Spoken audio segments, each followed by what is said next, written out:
Hello everyone! Kumusta po ang lahat? Sana happy ang life ninyo despite sa mga problema na dumadating sa ating buhay. Ako po'y taos-pusong nagpapasalamat sa patuloy ninyong pagsusuporta sa panunood ng aking mga uploaded videos. Kahit kunti lang ang aking mga supporters, ako'y nagpapasalamat ng madami sa inyo.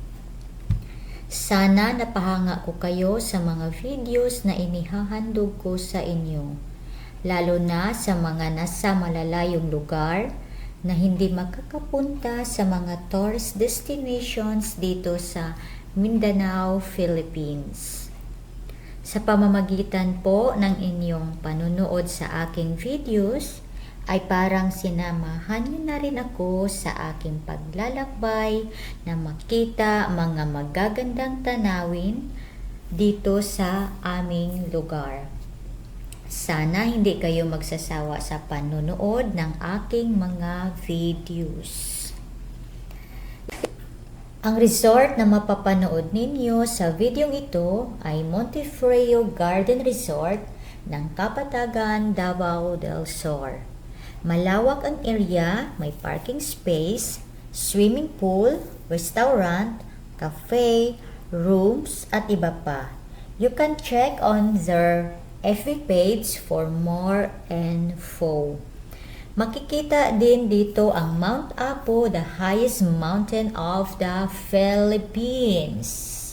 Alam nyo ba guys, dati pangarap kong makarating sa Mount Apo. Pero, so sad, hanggang pangarap na lang iyon dahil mahina po talaga ako sa hiking. Hindi ko po talaga kaya maglakad ng napakalayo. Oh my God, mangangatog yung aking tuhod.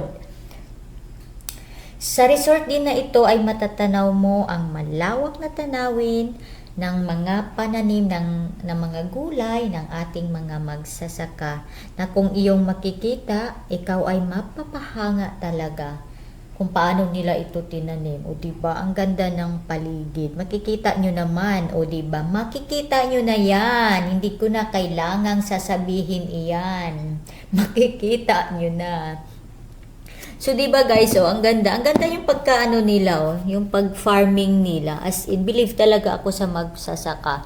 Kasi kami magsasaka din naman kami, yung parents ko. Thank you for watching. Follow, like, subscribe, share, and comment. Mwah!